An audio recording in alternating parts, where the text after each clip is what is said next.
Muhammad bin Abdullah wa ala alihi wa sahbihi wa mawalah, amma ba'd.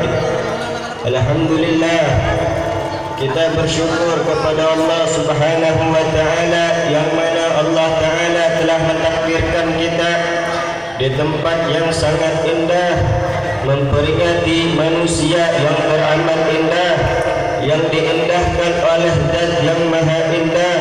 Dialah kekasih kita Nabiuna Muhammad, dialah kecintaan kita Nabiuna Muhammad, dialah kerinduan kita Nabiuna Muhammad sallallahu alaihi wa alihi wa sahbihi wasallam.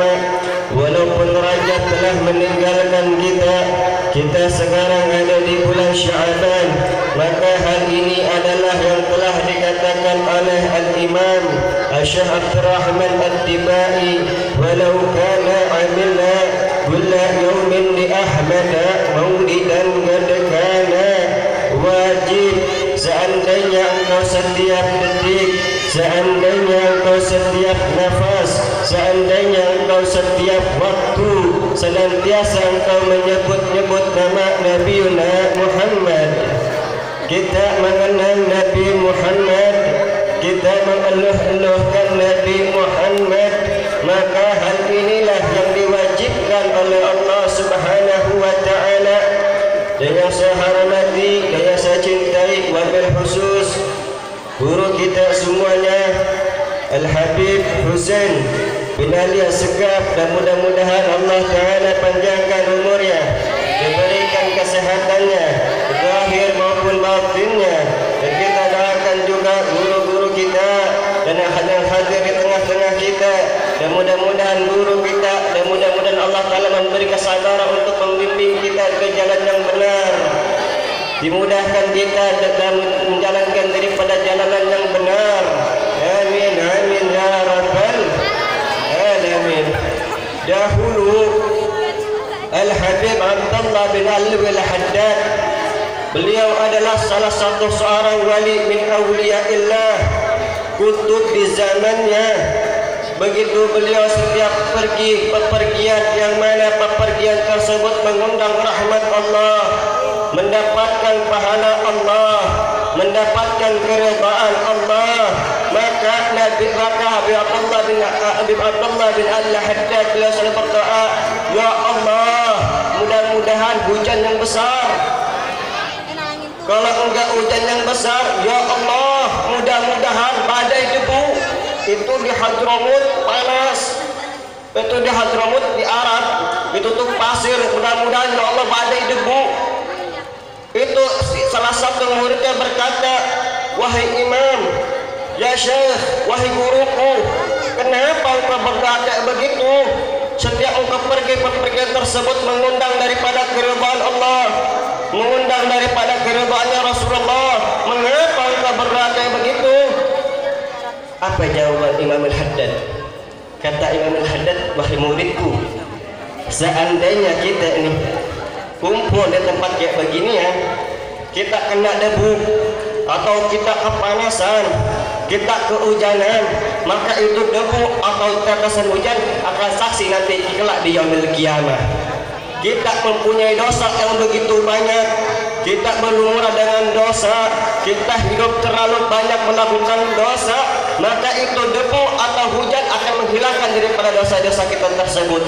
Dan itu debu dan hujan dia akan bersaksi nanti di yaumil qiyamah di hadapan Allah Subhanahu wa taala. Ahibbah yang dimuliakan oleh Allah Subhanahu wa taala, peristiwa Isra wal Mi'raj daripada baginda Nabiuna Muhammad sallallahu alaihi wa alihi wa sahbihi wasallam adalah perjalanan talabul ilm. Bagaimana perjalanan yang singkat tapi dengan keberkahan waktu, sehingga berapa banyak yang dipetik oleh Nabiuna Muhammad, sehingga berapa banyak yang didapatkan oleh Nabiuna Muhammad, sehingga kita merasakan buah tersebut, sehingga kita merasakan kenikmatan tersebut. Dan oleh-oleh terbesar dari baginda Nabiuna Muhammad, hadiah dari Allah adalah salat 5 waktu kita. Bagaimana dengan salat 5 waktu kita? bagaimana dengan ibadah kita kepada Allah Subhanahu wa taala. Dan ketahuilah, salat adalah fondasi daripada agama. Salat adalah tiang daripada agama. Seandainya salat kita benar, maka benar segala keadaan hidup kita, benar pembelajaran kita, benar sekolahan kita, benar segala keadaan hidup kita, benar rumah tangga kita. Allah Ta'ala memberi kemudahan kepada kita karena satu kuncinya, bagaimana dengan sholat 5 waktu kita. Ini 5 waktu yang terkadang kita lalai. Ini 5 waktu terkadang kita tinggalkan. Ini 5 waktu terkadang kita lupakan. Seandainya sholat kita benar, benar segala urusan kita. Ini yang diajarkan oleh Allah, dan ini yang disuruhkan oleh baginda Nabi Muhammad sallallahu alaihi wa alihi wasallam. Tatkala kita salat kita menghadap kepada Allah, akan tetapi hati kita jauh daripada mengingat kepada Allah. Terkadang kita salat kita menghadap kepada Allah, kita takbir Allahu Akbar. Ntar besok ada PR enggak ya? Aneh besok takut ditajir sama guru aneh, takut disetrap. Mana katanya kita, inna salati wa nusuki wa mahyaya wa mamati lillahi rabbil alamin. Semua hidup matiku, ibadahku, sujud karena Allah. Tapi mengapa begitu kita sholat takbir Allahu Akbar, besok ada PR enggak ya? Besok ulangan, besok THB takut enggak naik. Katanya sholatnya karena Allah, tapi kok banyak pikiran. Ayo, di mana? Katanya inna salati, kita membaca iftitah di dalam salat kita, inna salati wa nusuki wa mahyaya wa mamati lillahi rabbil alamin. Ya Allah, hidupku, ya Allah, matiku, ya Allah, sujudku, ya Allah, ibadahku tidak lain dan tidak bukan semata-mata cuma hanya untuk Allah Subhanahu wa taala. Bagaimana kita memenangkan daripada keridhaan Allah? Bagaimana kita memenangkan daripada kenikmatan Allah? Sehingga masalah keadaan Indonesia ini tidak lain dan tidak bukan, Allah memanggil kita di dalam sholat 5 waktu. Di mana kemenangan kita umat Islam? Di mana kebahagiaan kita umat Islam? Di mana ketenangan kita umat Islam? Di dalam sholat 5 waktu yang sering kita tinggalkan. Nih 5 waktu. Nih 5 waktu, seandainya 5 waktu kita beres segala urusan kita. 5 waktunya kita beres segala keadaan hidup kita. 5 waktunya kita beres, terangkat bala. 5 waktunya kita beres, terangkat musibah. Allah jauhkan daripada kezaliman, Allah jauhkan daripada kesusahan, Allah jauhkan daripada kemunafikan, Allah jauhkan daripada kemaksiatan. Seandainya ahlul qura, seandainya penduduk suatu tempat amanu wattaqau, mereka beriman kepada Allah. Keimanan di sini bukan dari suara lisan, akan tetapi keimanan kita fi sirri wal alan, baik yang nampak maupun yang tersembunyi. Namun kita sekarang hidup di akhir zaman, kita menampakkan ketakwaan kepada Allah, akan tetapi kita diam-diam bermaksiat kepada Allah Subhanahu wa taala. Habib mau nanya, di sini ada nggak satu orang hidupnya yang tidak pernah berbuat maksiat? Ada nggak? Ada nggak? Sehari nggak berbuat dosa? Ada nggak? Ada nggak? Sehari kalau ngomongin amal ibadah inget nggak? Ingat. Tadi subuh saya sakur jamaah Bib, paginya duha Bib, siangnya hadir majlis Bib. Alhamdulillah, nikmat dari Allah. Ngomongin kebaikan kita ingat. Tanya diri kita masing-masing, ngomongin dosa ingat gak? Ingat gak? Ya Habib, jangan ngomongin dosa Habib, dosa yang nampak maupun yang tersembunyi. Berapa banyak dosa-dosa kita, berapa banyak aib-aib kita, berapa banyak kesalahan kita, fi sirri wal alan, baik yang nampak maupun yang tersembunyi. Namun manusia cuma hanya melihat apa yang nampak pada diri kita, akan tetapi kita lupa Allah. Wa huwa a'lam bizatis sudur.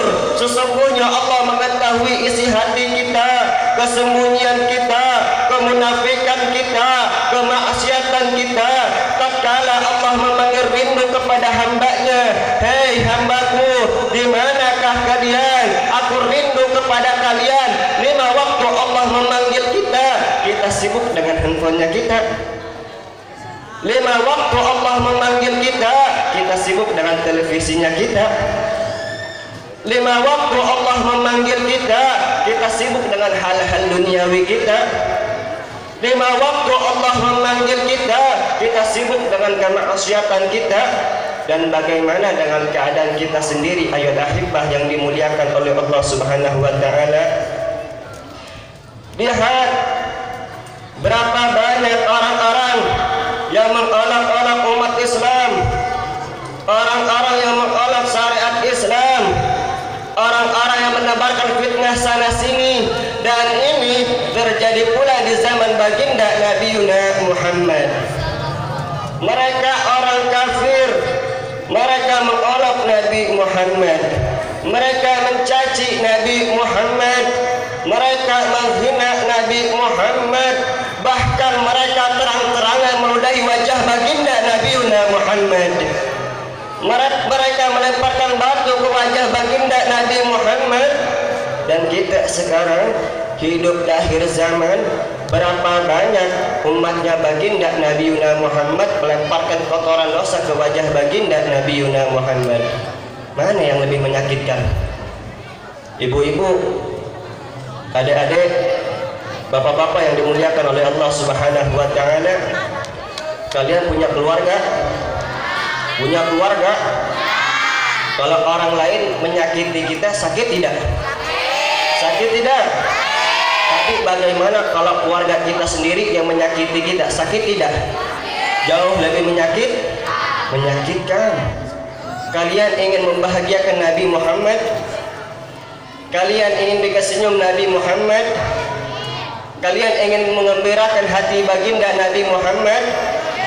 Mulai dari diri kita sendiri, ayolah hibah yang dimuliakan oleh Allah Subhanahu wa ta'ala.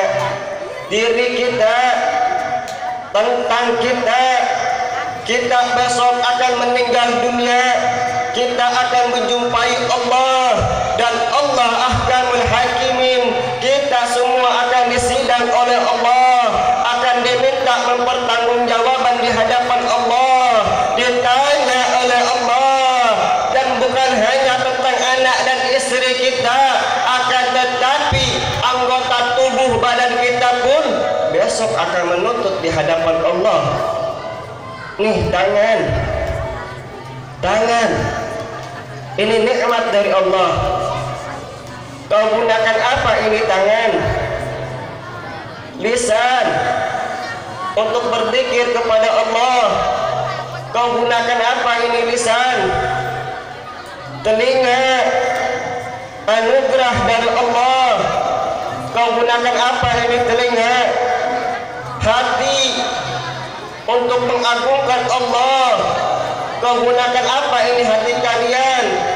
Besok tatkala kita terkujur kaku, al-yauma nakhtimu ala afwaihim, kita akan dikunci oleh Allah, mulut kita akan ditutup oleh Allah. Wa tukallimuna aydihim, tangan akan mengadu, ya Allah, ini tangan banyak mengambil yang bukan haknya, ya Allah. Ini tangan banyak bermaksiat, ya Allah. Lisan akan mengadu, ya Allah. Ini lisan banyak menceritakan kesalahan orang lain, banyak menceritakan aib-aib orang lain, banyak menceritakan kekurangan orang lain. Telinga akan mengadu, ya Allah, ini telinga banyak mendengarkan kesalahan orang lain, banyak mendengarkan aib-aib orang lain, banyak mendengarkan kekurangan orang lain. kaki besok akan mengadu, ya Allah, ini kaki banyak melangkah ke tempat maksiat, ke tempat yang kau tidak ridhai, ke tempat yang kau murkai, maka besok anggota tubuh badan kita akan menuntut di hadapan Allah Subhanahu wa taala. Karena ini anggota tubuh badan kita adalah titipan dari Allah Subhanahu wa taala. Apakah kita pernah ingat kita terlalu banyak menyakiti hati baginda Nabi Muhammad? Kita terlalu banyak melukai hati baginda Nabi Muhammad. Kita terlalu banyak mengecewakan hati baginda Nabi Muhammad. Dan bagaimana dengan keadaan kita sendiri ayat ahibah yang dimuliakan oleh Allah Subhanahu wa taala? Dahulu Sayyidatuna Fatimah menangis melihat jenazah yang dibungkus oleh kain kafan, kemudian dimasukkan ke dalam kuburannya. Maka Hafsah berkata, "Ya Fatimah, kenapa engkau menangis?" Apa jawaban Fatimah? "Ya Hafsah, aku melihat jenazah yang dibungkus oleh kain kafan, kemudian dia memperlihatkan sama lelaki yang bukan mahramnya. Terus apa yang membuat engkau menangis, wahai Fatimah?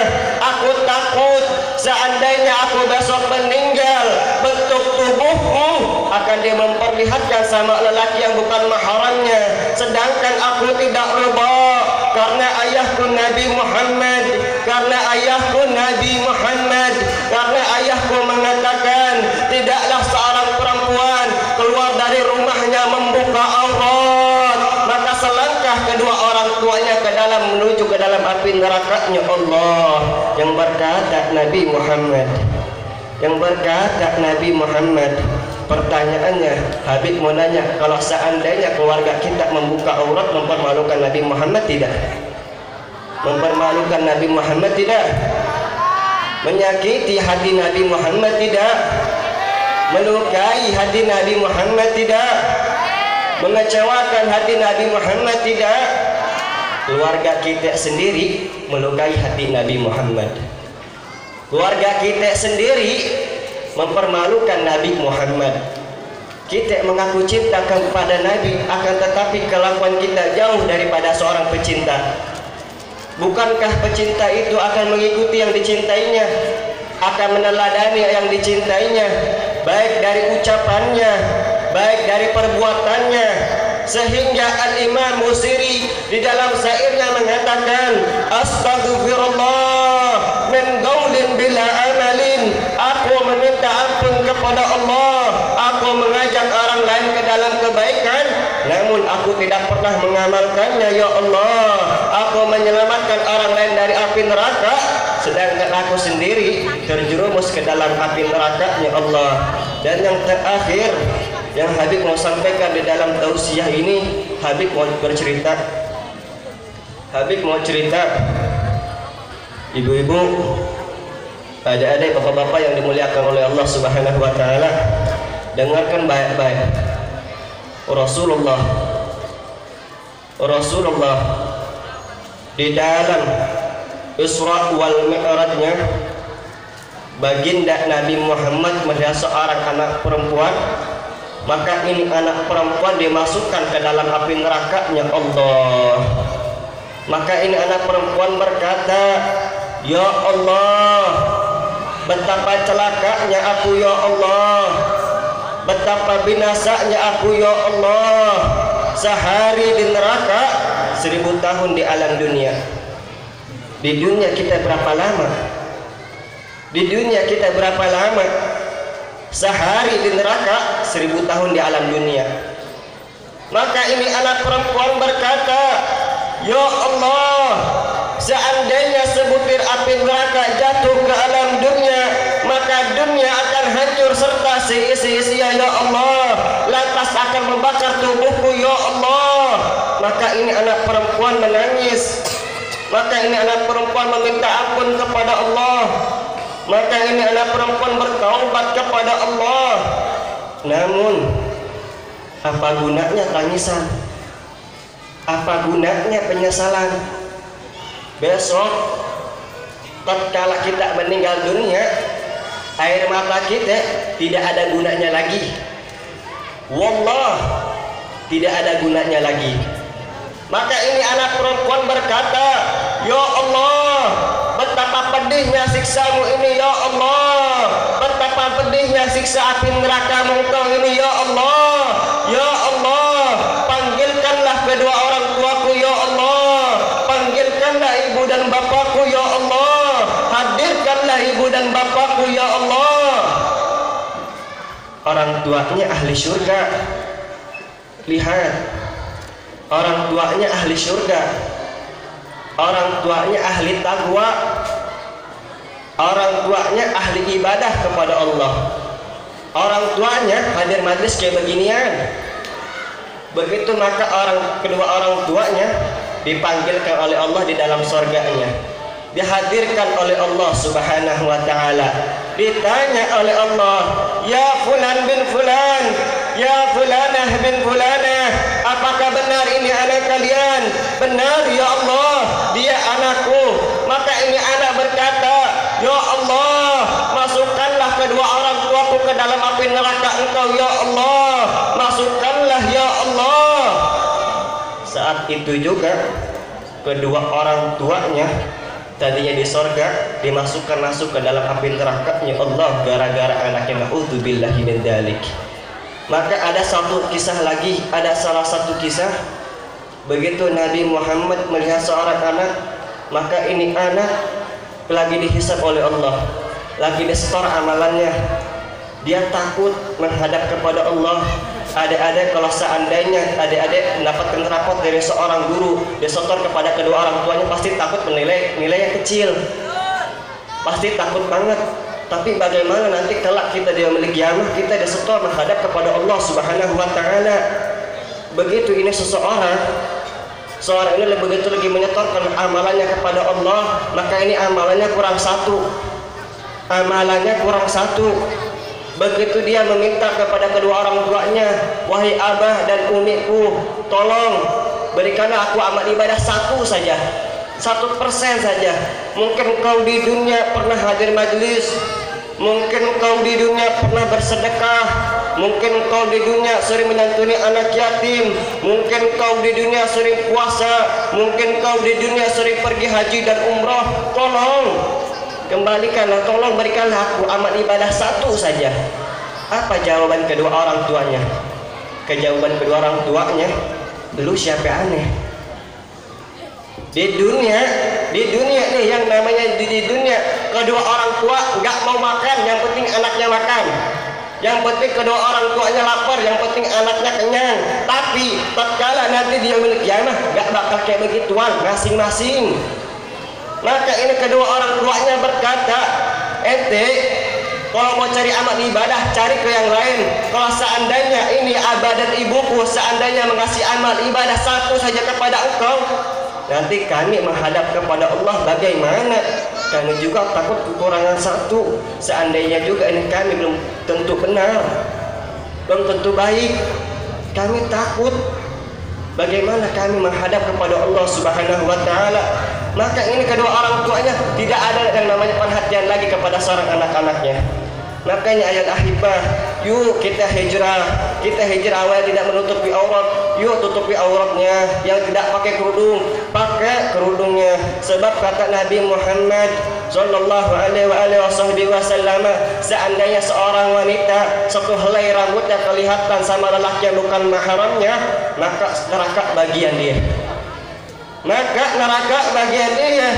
Ini bukan tahayul, ini bukan karangan, ini bukan sembarangan. Ini Nabi Muhammad yang berkata, seandainya kedua orang tuanya tidak mendidiknya, maka kena juga dia masuk ke dalam api nerakanya Allah.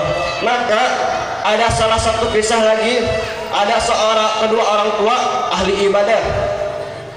Dia ahli taqwa kepada Allah, sholatnya getol, puasanya getol, zakatnya tiap hari, hajinya tiap tahun, umrahnya tiap bulan. Masya Allah, makmur lah ini kedua orang tuanya.